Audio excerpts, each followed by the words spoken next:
Olá pessoal, boa tarde. Meu nome é Vanessa de Jesus Proença, sou psicóloga formada pela Universidade Federal de Mato Grosso e estou aqui hoje para responder algumas perguntas de vocês sobre saúde mental e população negra a convite da equipe do Quariterê. De antemão, muito grata pelo convite, me sinto muito feliz de poder fazer isso e contribuir em alguma medida, né? Acho que para quem vai assistir e consumir o conteúdo, é importante entender que não vai ser nada muito aprofundado, né?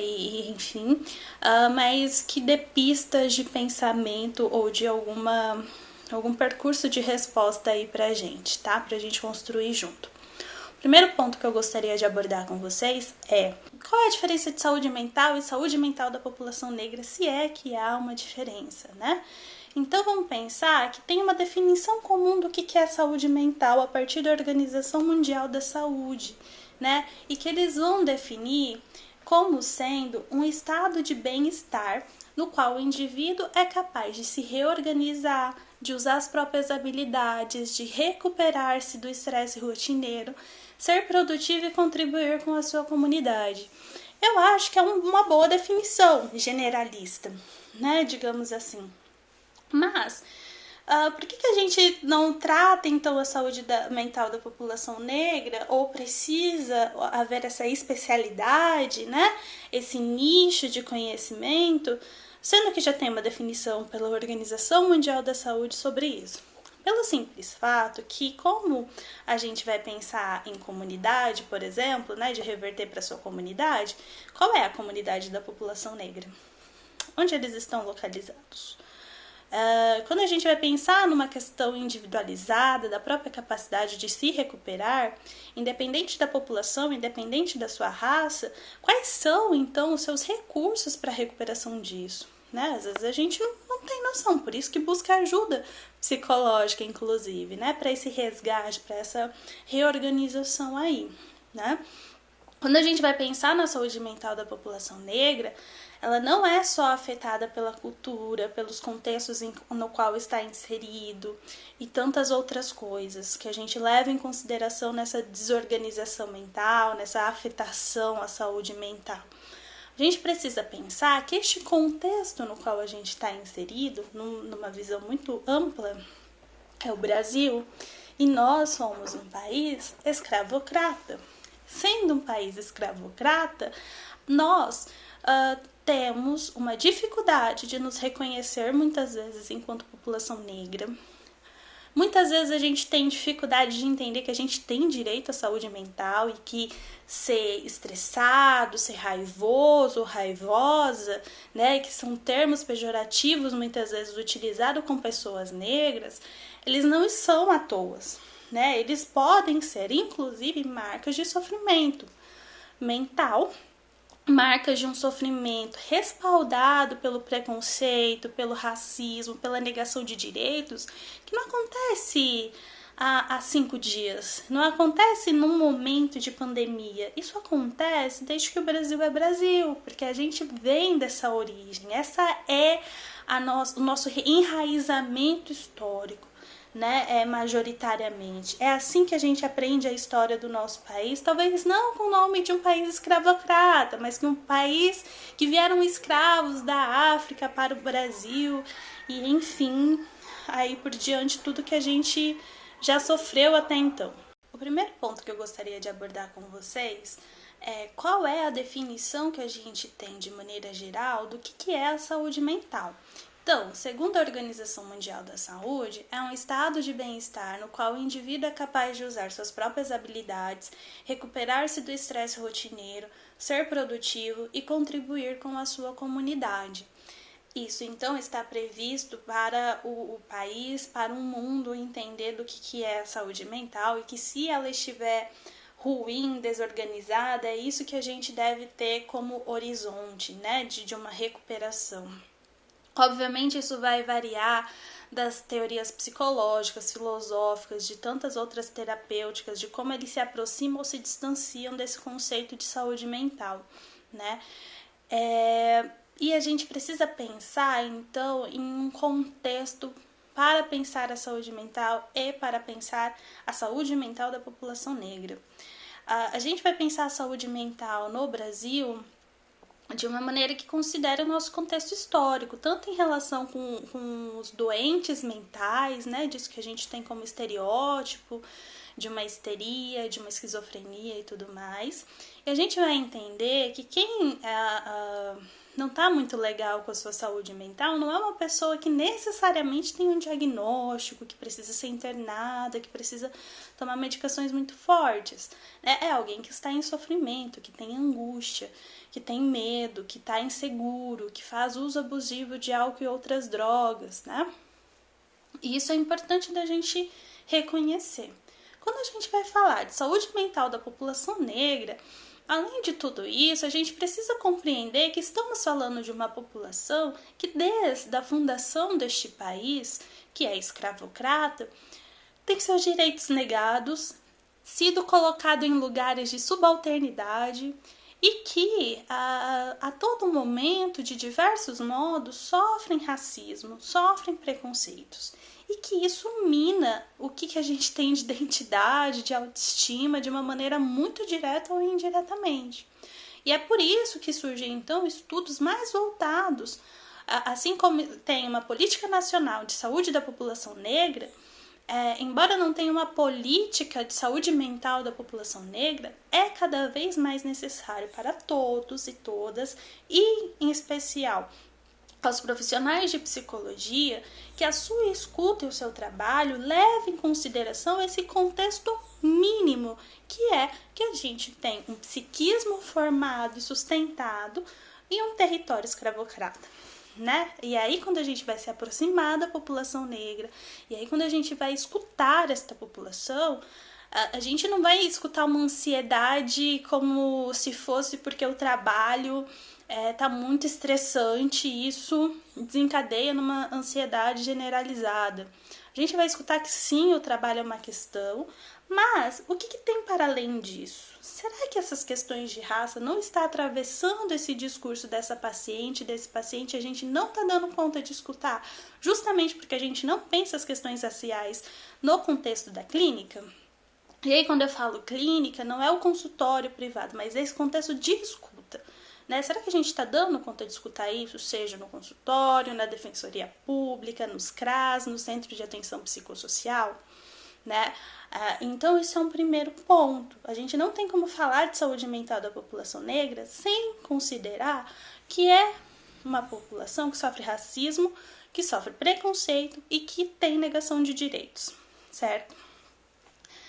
Quando a gente vai pensar um contexto de pandemia para esta população em específico, é importante a gente pensar que qual é o tratamento básico para o coronavírus, né? Ficar em casa, em isolamento social e que a gente faça higienização das mãos, entre outras coisas.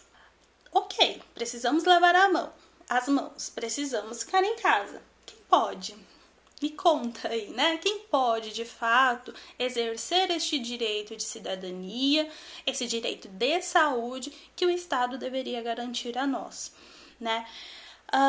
Há alguns estudiosos que vão falar, gente, presta atenção, quem é morador de periferia, quem é morador de favela, já tem o direito sanitário negado, né? Porque não tem saneamento básico que chega até a sua comunidade, não tem, e se chega o saneamento básico, qual que é a qualidade dessa água, né? Então não tem recurso, muitas vezes, para fazer o básico, que é lavar as mãos, quiçá ficar sem trabalhar, para manter o isolamento social, né? Então, é importante a gente reconhecer esse detalhe, que não é só um detalhe, é algo muito impositivo que cada vez mais fica mais nítido e escrachado pra gente das marcas de diferenças sociais, das marcas de diferenças de raça, cor que a gente vive neste país, dessa diferença de classe e de gênero que a gente vive. Então basta pensar quem são as pessoas que mais precisam estar na rua, né? Quem são os trabalhadores e trabalhadoras que estão nos serviços essenciais que a gente tem autorizado até o momento de funcionamento? Quem são as pessoas que não podem parar de trabalhar porque tem dias que ela vende o almoço para ter a janta. E isso é uma realidade deste país. E não é uma realidade deste país no Rio de Janeiro, que tem essa cultura, essa sociedade organizada em favelas. A gente pode pensar nas periferias que a gente tem aqui em Cuiabá, que a realidade se aproxima muito, né? Nisso de negação de direitos, tá bem?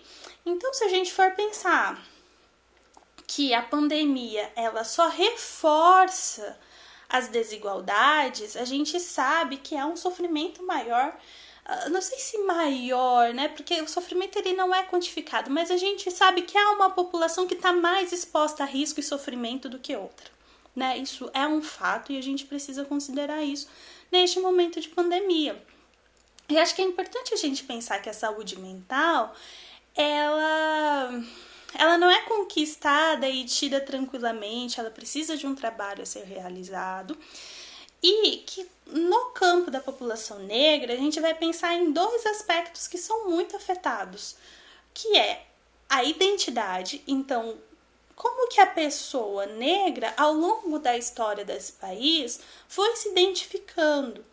Porque é mais ou menos recente propagandas que tenham mulheres e homens negros, que a gente reconheça mulheres e homens negros e negras no poder, o cabelo, né, que foi essa coisa dessa transição capilar que muitas já viveram e ainda vivem, de reconhecimento da origem, da raiz do seu cabelo, que hoje pode ser um pouco óbvio, mas que não era até então, porque o padrão era de um cabelo liso, de um corpo esbelto, branco, porque daí a gente vai pensar que a formação corpórea estrutural, né, da população negra diverge muito disso que é padronizado, disso que está nos exemplos midiáticos. Então, boa parte da nossa história a gente não tem com quem se identificar.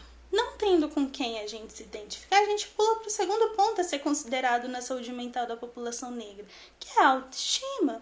Então, se eu não vejo, não me reconheço, não acredito que eu posso encontrar lugares que me caibam e que sejam de ascensão e de destaque social, porque se a gente for pensar nas novelas, muitas vezes o perfil do homem ou da mulher negra tá em papéis de subalternidade, tá no papel de bandido, né? Então, que imagem é essa que é passada para as pessoas e massificada dos lugares que uma pessoa negra pode ocupar, né?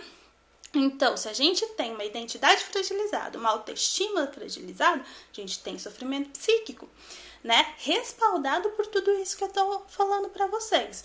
Então, sim, vai ficar ansioso, sim, vai ficar depressivo, sim, vai ficar com uso abusivo de drogas, não só pela questão de raça, mas também pela questão de raça. Isso precisa ser escutado, isso precisa ser considerado nisso tudo. E que no contexto de pandemia, isso pode ser agravado porque tá todo mundo ansioso, né?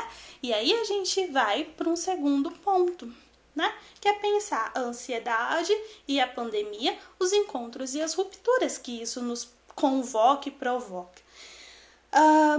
Seja você branco, preto, pardo, qualquer definição de raça, cor que você se coloca, você vive numa sociedade que tem muito estímulo. Para alguns mais, para alguns menos, mas ainda assim de muito estímulo. O que é estímulo? Televisão, música, você sai na rua, tem muita informação audiovisual para você, muitas redes sociais para as quais você vai acessar. Se você vive em situações de muita vulnerabilidade, tem muita oferta de coisas que podem ou não te prejudicar ou te favorecer, né? Então a gente vive, para alguns autores, numa cultura que convoca a nossa ansiedade, que nos deixa muito ansioso naturalmente, assim, naturalmente no sentido de como a história foi se constituindo, no sentido do que são os efeitos de uma globalização, de acesso à internet, de acesso à informação de maneira geral. E por que é que num contexto de pandemia a gente estaria diferente? A gente perde rompe-se, né? Então, com uma rotina, rompe-se com acordar de manhã e trabalhar, voltar para casa, final de semana ficar mais em casa, organizando suas coisas, ou sair com os amigos, encontrar namorado, namorada, enfim, né? A gente tinha, antes desse um mês aí, uma rotina muito estabelecida em alguma medida. A gente sabia o que estava fazendo a ponto de a gente se reconhecer como pessoas automatizadas, automático, tá no automático, nem percebo muito o que eu tô fazendo. E aí chegou um vírus no mundo que falou assim, então no caso vocês vão ter que parar, porque se vocês não pararem eu tenho alto potencial de contaminação e se vocês não tiverem medidas protetivas, medidas de prevenção, eu tenho um alto potencial de letalidade, porque eu ataco o pulmão, eu exijo que para o tratamento, em alguma medida, vocês tenham respiradores e eu sei que o sistema de saúde de vocês não suporta toda a população adoentada, né?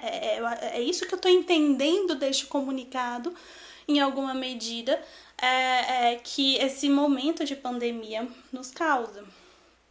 E aí, uma coisa é a gente dizer, eu adoro ficar em casa, mas ter a escolha de ir pro mercado quando quiser. Outra coisa é quando a gente não tem outra saída, né? Então, um primeiro ponto é, se você tem condições de ficar em casa, fique em casa. Por quê? Isso não é só uma regra, né? Vamos colocar assim, porque eu acho que tem que estar no campo da regra, para conter a disseminação desse vírus. Mas, veja, é um momento em que você precisa pensar também que se você fica muito ansioso, querendo ajudar ou fazer alguma coisa, tá ao seu alcance, muitas vezes, fazer alguma coisa para ajudar, que é ficar em casa. Isso por si só pode atenuar a sua angústia, né? De, olha, estou contribuindo para o coletivo e não só individualmente, né? E aí a gente chega no outro ponto, tá, Vanessa, mas é um saco ficar em casa, tá quase insuportável, já briguei com todo mundo de casa, ou já fico sozinho mesmo, né? E sim, gente, é preciso considerar essas coisas todas.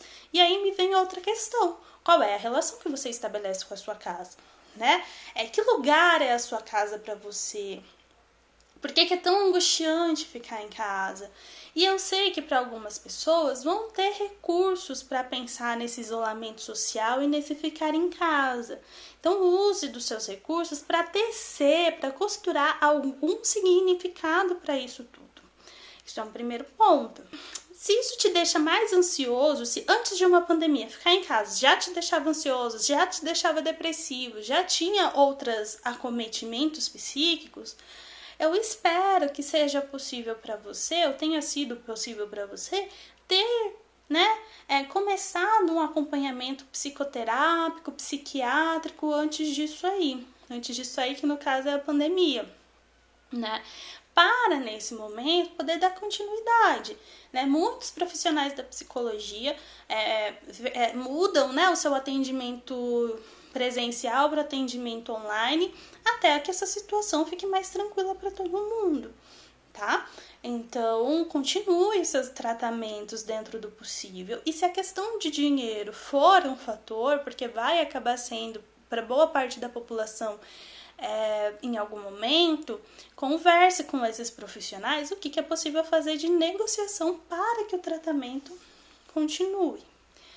E aí, para as pessoas que não puderam iniciar anteriormente seus atendimentos, os profissionais de psicologia, de uma maneira geral, reconhecem a necessidade de acolhimento e um acompanhamento nesse momento, que é causador de angústia, de ansiedade, até mesmo de depressão no meio de tudo isso, porque a gente está vivendo muitas perdas simbólicas, né? Porque a gente perde a nossa rotina, perde uma certa autonomia de ir e vir, né? Então é difícil mesmo digerir tudo isso. Então eu vou deixar disponível com a equipe do Quariterê um documento com algumas ações que eu tive notícias, né, de atendimentos voluntários e gratuitos por profissionais de psicologia aqui em Cuiabá e Várzea Grande, e acho que algumas do interior, tá? E a gente precisa entender que isolamento social não é sinônimo de ficar sozinho ou de ficar sozinha necessariamente.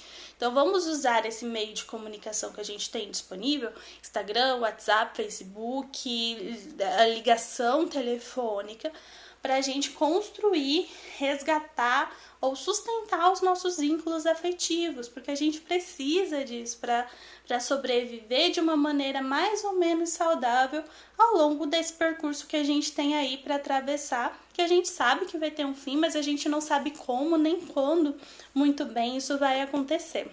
E acredito que uma outra medida interessante assim para a gente sobreviver a isso tudo é encontrar dentro da lógica de cada um uma mínima rotina, né? Seja essa rotina acordar, escovar os dentes e assistir alguma série, né? É importante que a gente se reorganize nesse contexto e mais pra frente eu vou falando um pouco disso, tá? Bom, se eu estava dizendo agora há pouco que é importante a gente buscar atendimento psicológico ou manter os que a gente já tem, a gente entra num terceiro ponto, que é qual é a diferença do atendimento psicológico presencial para o atendimento psicológico online, né?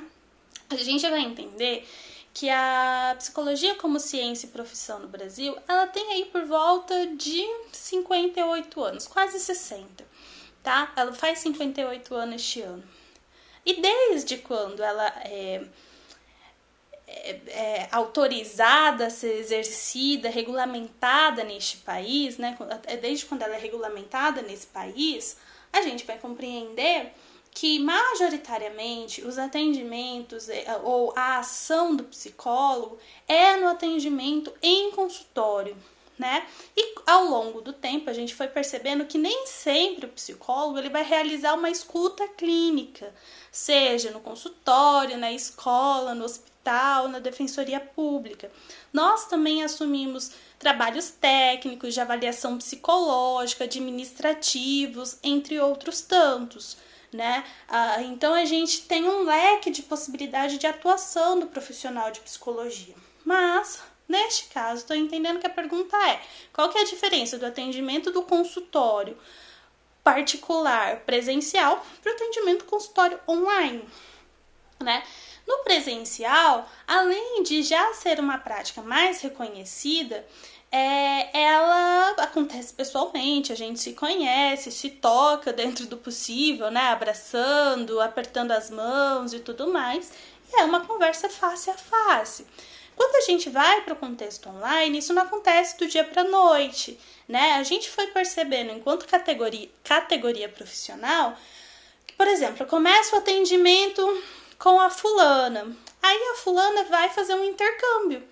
Mas, nesse período de 6 meses, 1 ano que ela vai ficar fora, ela quer dar continuidade aos seus atendimentos, porque tem uma boa relação comigo, que não confia em ninguém mais do que eu e tudo mais. E eu posso me disponibilizar nesse período a atendê-la por telefone, por Skype ou qualquer outro dispositivo. Só que essa demanda, ela acabou aumentando e não sendo só para pessoas que iam viajar, por exemplo, ou mudavam de cidade. Isso acabou acontecendo porque as pessoas estão no nível de produtividade, no nível de tempo escasso, que não tem tempo para se locomover até esse lugar físico, né?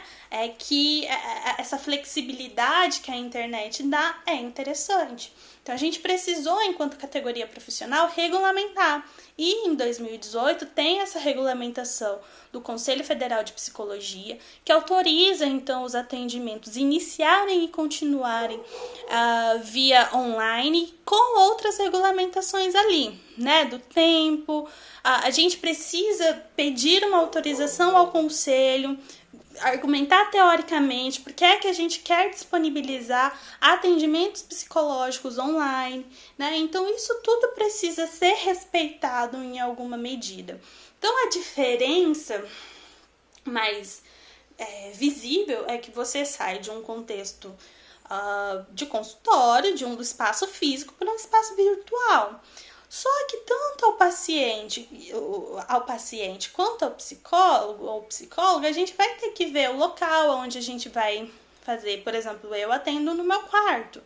Eu não atendo no meu escritório, meu espaço de escritório em casa, porque ele tem uma circulação maior de pessoas. Então, eu preciso vir para o meu quarto para garantir a privacidade e o sigilo com o meu paciente, com a minha paciente. Não dá para ser em qualquer lugar, entende? Então, mesmo virtualmente, mesmo online, eu preciso garantir o básico para essa pessoa, que é um atendimento de qualidade, pautados em questões teóricas e éticas e que respeite o sigilo desta pessoa. Né? E aí, para o paciente, para a paciente, precisa buscar um espaço em que você tenha um mínimo de autonomia e de segurança também para poder falar das suas questões. O mínimo de privacidade é necessário para que essa relação ocorra. Então, acaba sendo essa a diferença maior aí, né? É importante a gente fazer esse acompanhamento porque ele vai nos ajudar a compreender outras questões também que está aí. Que a gente vai então para o nosso quarto ponto, que é: por que a gente está tão obcecado com as informações, com as notícias? Bom, eu acho que é importante a gente entender que a gente vai ficar obcecado com as notícias, primeiramente, porque a gente rompe ou suspende por um tempo a nossa relação com o externo, com o que está fora da nossa própria casa. E aí a gente quer saber quais são, para onde está indo esse vírus, quais são as medidas tomadas no nosso país, no nosso município, quantas pessoas já estão infectadas, quais são as medidas de prevenção que estão sendo tidas, quantas pessoas já morreram, eu posso ir trabalhar ou não posso ir trabalhar, como que vai ficar a questão da minha renda. Então são tantas questões que a gente quer dar conta nesse momento que a gente vai recorrer a notícias. Porque os jornalistas são esses profissionais que estão testemunhando esses acontecimentos, né? E os bons profissionais estão divulgando isso a todo tempo pra gente. E essa é uma questão a todo tempo. E será que a gente precisa consumir essas informações a todo tempo, a todo momento? Será que não seria mais interessante, mais saudável a gente separar um momento do nosso dia? Lembra que eu falei agora há pouco de uma rotina ser interessante? Isso pode estar inserido na sua rotina. Todo dia à tarde eu vou reservar umas 2, 3 horas para dar uma lida nas notícias um pouco do dia anterior, um pouco do dia de hoje, ou deixar para acessar essas informações um pouquinho mais para o final da tarde, que é quando saem os boletins epidemiológicos do Ministério da Saúde para falar então da situação do país em dados estatísticos ou as medidas que foram tomadas naquele dia de cuidados em saúde, né? Então talvez seja mais interessante a gente reservar um espaço. Pense aí se faz sentido para você ou não, porque isso também ajuda a gente a dar uma segurada na nossa ansiedade. E eu acho que uma outra questão importante de se colocar é: por que vocês querem saber tantas coisas a todo momento? Qual é a garantia que a gente tem? É garantia que se busca? É controle que se busca porque a gente perdeu isso em alguma medida, né? Tá suspenso isso nesse momento? Será que o controle não é justamente de quando a gente vai ver ou não essas notícias, de quais fontes seguras a gente vai acessar e consumir esse conteúdo? Me parece que é mais interessante você ter um tempo de qualidade com essas notícias, lendo, digerindo, compreendendo, associando com outros conhecimentos que já tem, do que um consumo desenfreado disso tudo. Talvez não seja necessário isso, né? Até para cuidar disso aí que a gente está chamando de saúde mental. Se a gente consome muita informação, a gente não consome só no jornal que vai chegar na nossa casa. Quem é hoje que tem jornal que chega em casa, né? Então a gente está muito atento às redes sociais e o uso aumenta nesse período, sim, porque é a nossa via de se relacionar pelo Instagram, pelo Facebook, por outras plataformas aí. Agora, é importante, né? Eu acho que a gente já teve uma experiência de alguns dias, algumas semanas, que lá pelas 18 horas, por exemplo, começa a pipocar. Pelo menos no meu perfil é assim: pipoca a live daqui, pipoca a live dali. muitos compartilhamentos de serviços de streaming liberando filmes gratuitos, cursos de torto a direito para serem feitos gratuitos, aulas de yoga, aulas de dança, atividades físicas para serem feitas em casa. Eu perco até o ar falando isso. Eu acho que isto também nos sufoca e nos deixa mais ansiosos, que é: por que eu não tô produzindo? Por que eu não tô fazendo? Por que eu deveria estar fazendo esse curso? Olha essa oportunidade que eu tô deixando passar. Calma, né? Por que a gente não usa esta pausa para justamente pensar o que é isso de ser produtivo o tempo todo? Ser produtivo, produzir conteúdo e consumir conteúdo é algo muito interessante para a lógica que a gente vive, que é do capital, né? O capitalismo é essa coisa dessa troca, desse consumo desenfreado, dessa produtividade desenfreada, e que talvez a gente precise, enquanto uma questão de sobrevivência, pensar as nossas relações de consumo. E que não é um problema você fazer esses cursos. Mas lembra da rotina? Será que um curso em determinado horário, uma live em determinado horário, né? E não ficar mal se você também não der conta de fazer nenhuma coisa, porque, gente, é muita mudança que a gente está vivendo. Por que é que a gente tem que viver desenfreadamente? Dá para acolher a nossa tristeza, a nossa angústia, dar algum sentido para ela, algum enquadro, para daí a gente conseguir dar outros passos, mesmo estando dentro de casa. É importante ter paciência com a gente mesmo e que a gente não precisa fazer tudo ao mesmo tempo, toda hora, né? A gente pode dar uma seguradinha aí nesse consumo e nessa produtividade. Há outras pessoas que estão em outras situações, que são as pessoas como eu, que é profissional liberal e pode executar o seu trabalho de casa, então os meus atendimentos online, professores de universidade estão produzindo material para não interromper tanto as aulas, né? Que mais? Outras profissões que podem fazer o chamado home office. E que, meu Deus, antes dessa pandemia parecia esse oásis, trabalhar de casa, no meu tempo, como eu quiser. Eu mesma, né, no caso, me sinto muito mais cansada e trabalho muito mais. Isso porque eu tenho uma condição aí, sim, eu acredito que de privilégio de morar com os meus pais e de ter as mordomias que se tem quando se mora com os pais. Então, eu não preciso me preocupar com determinadas coisas, mas tem gente que tem que preocupar com a hora do seu almoço, o que você vai comer. Você tem que a organização da casa, em especial se você mora sozinho.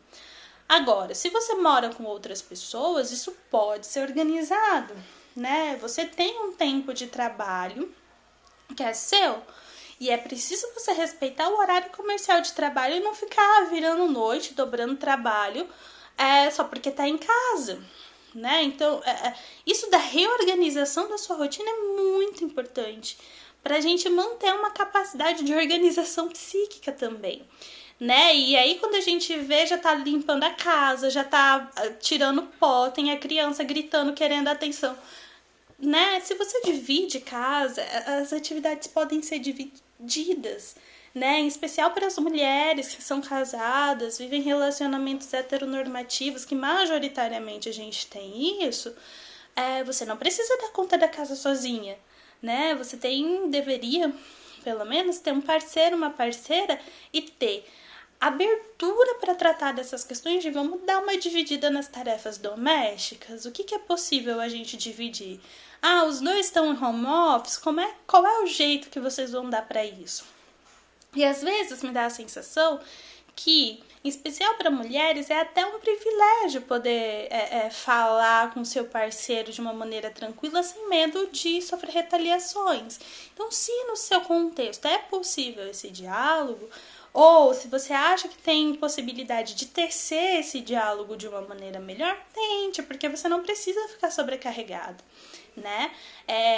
E aí tem um outro ponto, que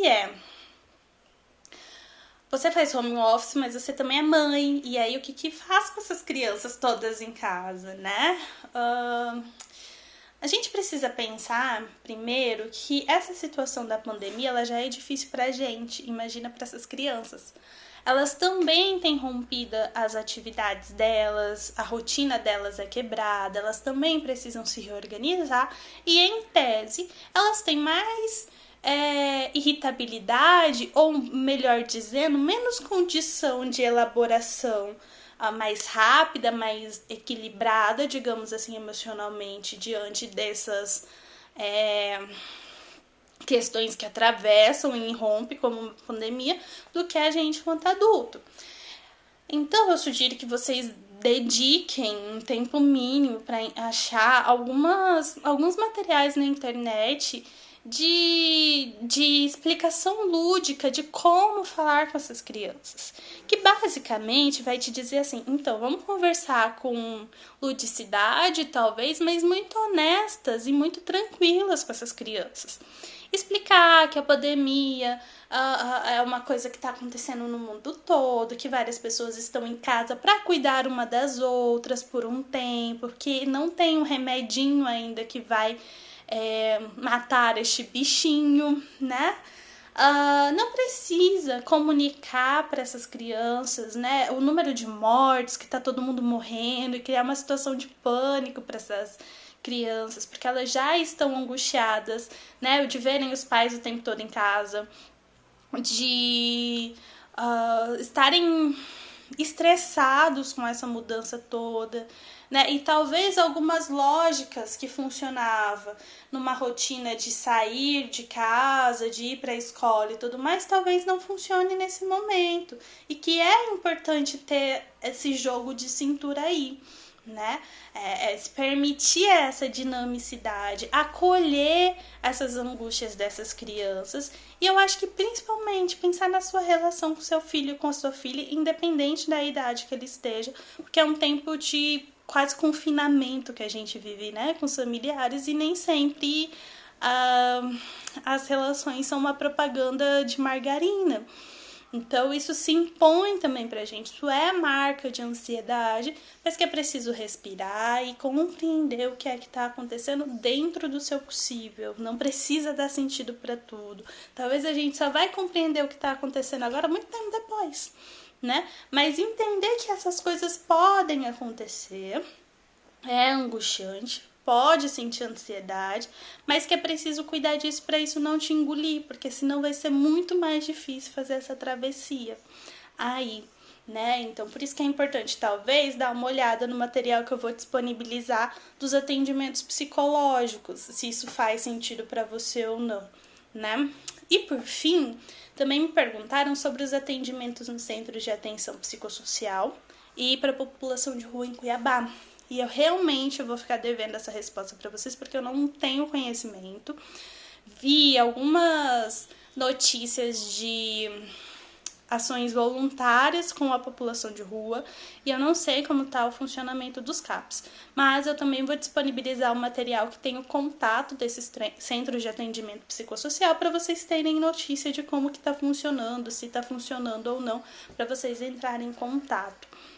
Acredito que, de maneira geral, sejam esses os pontos.